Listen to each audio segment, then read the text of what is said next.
Greetings. As you know, I'm having to currently work outside the office, and the note is up here that you can see. It should disappear in a few days, but I want to go through what you're doing so there's no confusion. So I'm going to switch to view as a student so you can see what you'll see when you click things. So when you go to content, you'll see that we went through all of these modules and you were working on your annotated bibliography information, which I'm getting ready to change the dates on these so that you're actually going to finish that slightly earlier. So that'll be good for you, and you can get started on your work writing your paper. So we've got, if you look here, you've got some, in Module 3, you've got some information, and hopefully you've already read all of this, the introduction and learning objectives, the textbook models. So when you click on the web page, it'll give you some entry information, the basic format for an article or other short work example, and it also tells you the page number and the writer's reference that you have access to through our online course. And that was the book that you set up at the very beginning, if you remember. So Model 2 shows you how to format a works cited from a website. So you've got some great examples here. They have the labels on them and the example underneath.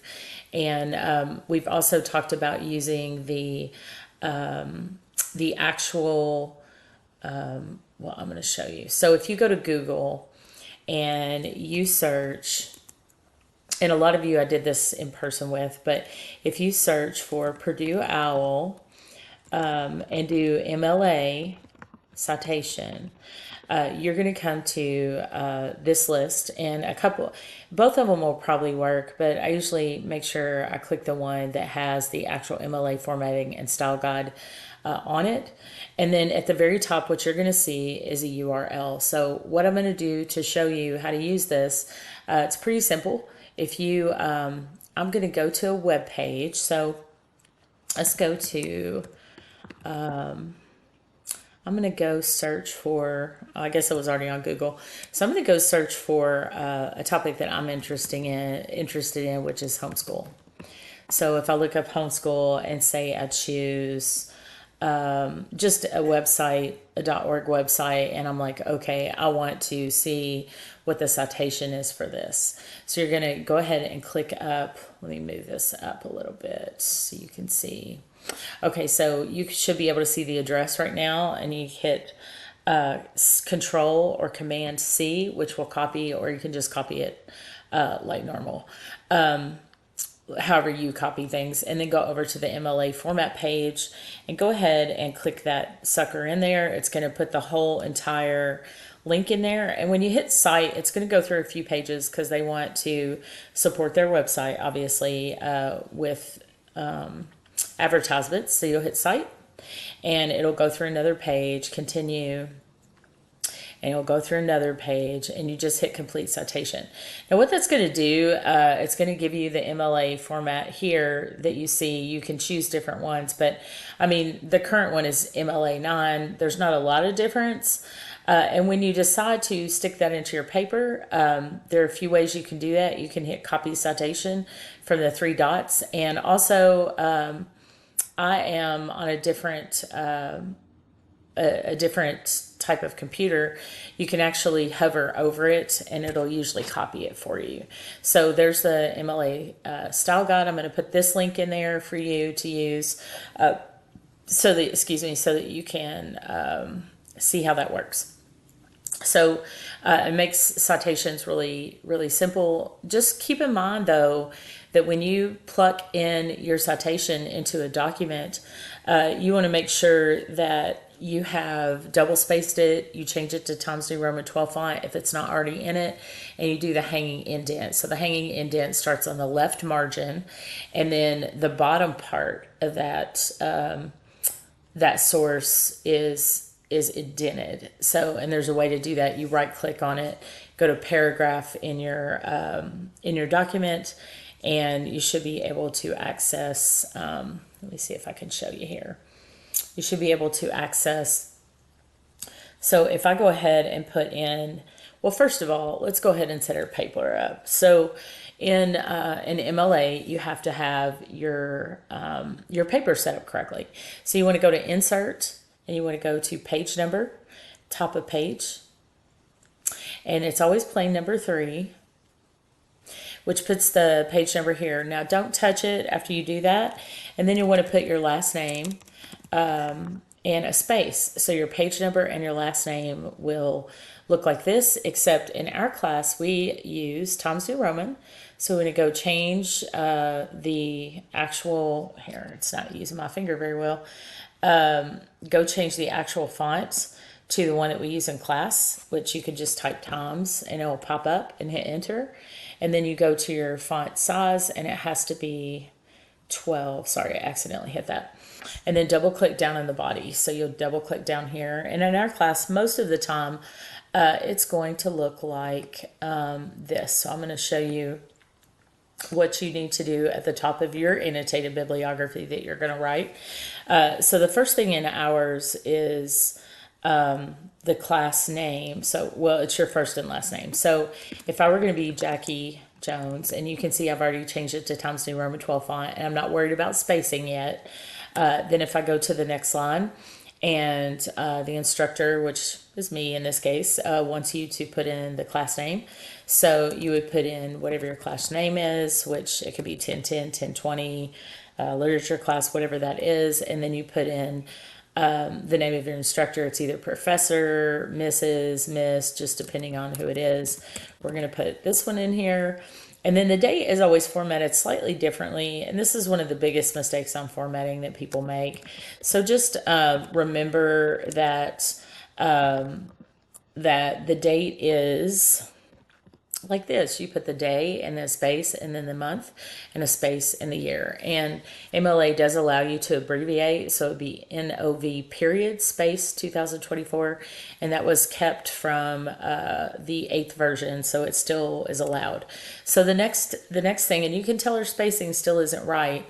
So we could change this now, but I'm going to just go ahead and wait until I get done typing the information. As long as you don't forget, you're good. So in this case, if I were writing an annotated bibliography, I would make my title this, so that the instructor knows that it is an annotated bibliography and is also about homeschool. And so when I hit enter, I can either backspace if it's still centered, or I can go up to the up and down arrow, which actually is on, I'm sorry, these 4 right here tell you how to center. This is the spacing one that we're getting ready to use. So you can tell it's on the left margin. If it was centered, it would be here. This is the right margin, and this is justified. Some students actually accidentally get into this, and it doesn't work great for them. It actually spreads it out and can make your paper shorter than the instructor wants you to. So make sure that you're always in left justified is what it's called. So the very first thing that you're going to do is paste that source in there. Now this is going to look funny because it's not formatted or anything. So the first thing we're going to do is go ahead and get that into our double spacing. And if you are on a different type of app, you're probably going to have to make some adjustments to this process, but this is the spacing on this Word version. If you have the full version, you'll go to 2.0, just leave it highlighted. See how it says remove space after paragraph? That means that by default is added some space in there that you just don't need. So click that. So if that's ever showing up, see how it's not showing up anymore? Just make sure that you click it so that it will remove the space. So we're done with this part, and we're going to go ahead and format our citation. Actually, you know what? Since you all have to write about it, go ahead and hit enter and go to the next line and indent. And this is where your summary will begin. Make sure it is a fully developed paragraph of 5 or more well-developed sentences. So don't skimp on the sentences, and that will be a full paragraph. You'll just stay here and talk about how you know it's credible. So remember, use the crap test. And I will go ahead and put the link in there to determine and discuss the credibility of the article source you found. And then at the very end, write a sentence or two about how you plan to use the source. So most classes have already done the part where you did the summary and how you'll use it. You'll just insert the crap part so that you can determine that it is credible. Now, if a source isn't credible, you shouldn't be using it. So make sure you go back through all those and make sure you test them. So the next thing is the hanging indent. So on your computer, wherever your paragraph setting is where you'll go. On this one, I can right click it and it will go to paragraph and special and hanging. And you notice it says 0.5. So if you have a computer where you have to set the hanging indent, just put in 0.5, and you'll be able to do it on yours too. It's the paragraph settings.